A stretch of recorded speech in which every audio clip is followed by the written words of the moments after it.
আসসালামু আলাইকুম, কেমন আছেন বন্ধুরা? আশা করছি আল্লাহর রহমতে ভালো আছেন। তো আজকে আপনাদের দেখাবো কিভাবে বড় মাছ দিয়ে ফুলকপি রান্না করা যায়। তো আমি এই জন্য একটা ফুলকপি নিয়ে নিয়েছি।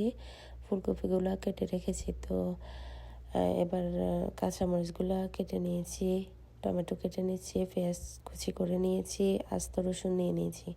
তো এখানে মাছগুলো নিয়ে নিয়েছি।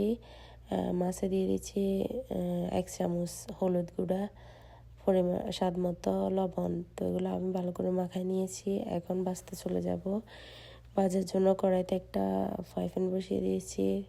ফ্রাই প্যান তেল দিয়ে দিয়েছি। তেল গরম হয়ে এলে মাছগুলো দিয়ে দেব। তো মাছগুলো আমার ভাজা হয়ে গেছে, আমি উঠিয়ে নিয়েছি। এবার বসিয়ে দিয়েছি একটা পাতিলে পর্যাপ্ত তেল দিয়ে দিয়েছি। তেল গরম হয়ে এলে আস্ত জিরা, আস্ত রসুন দিয়ে দেব। তারপর দিয়ে দেব পেঁয়াজ কুচি। তো পেঁয়াজ কুচি দিয়ে এবার ভালো করে নেড়ে ছেড়ে এগুলা ডেকে দেব, যাতে একটু ভাজা ভাজা হয়ে যায়। তো দেখতে পাচ্ছেন ভাজা ভাজা হয়ে গেছে। এখন আমি দিয়ে দিচ্ছি টমেটো। তো আবার একটু নেড়ে ছেড়ে আবার ডেকে দেবো, যাতে টমেটোগুলা সেদ্ধ হয়ে যায়। তো আমি আবার উল্টিয়ে দেখছি কেমন হয়েছে, টমেটোগুলা গলে গিয়েছে।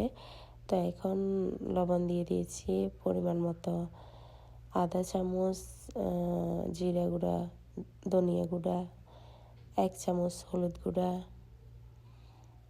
তারপর লাল মরিচ গুঁড়া দিয়ে দিচ্ছি। এখন গরম পানি দিয়ে আবার ভালো করে নেড়ে ছেড়ে একটু অপেক্ষা করব কষানোর জন্য। মশলাগুলো কষিয়ে এসেছে। এখন আমি পর্যায়ে দিয়ে দিচ্ছি কেটে রাখা ফুলকপিগুলো। তো এখন আমি ভালো করে মিক্স করে নিয়েছি মশলার সাথে ফুলকপি। এখন দিয়ে দিচ্ছি মরিচগুলো।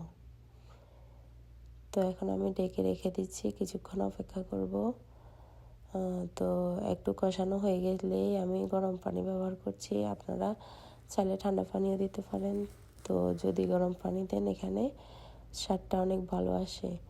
তো এখন আমি দিয়ে দিচ্ছি আগে থেকে বেজে রাখা মাছের পিসগুলো।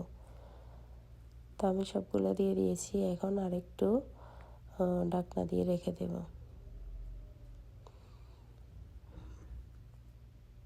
তো দেখতে পাচ্ছেন এখানে প্রায় রেডি হয়ে আসছে। আমি এখন চুলার আঁচ বন্ধ করে দেব এবং পরিবেশন করে নেব। তো আজকে আমার রেসিপিটা কেমন লাগলো অবশ্যই সবাই জানাবেন। আর এভাবে বাসায় ট্রাই করে দেখতে পারবেন। ভালো থাকবেন সবাই। আল্লাহ হাফেজ।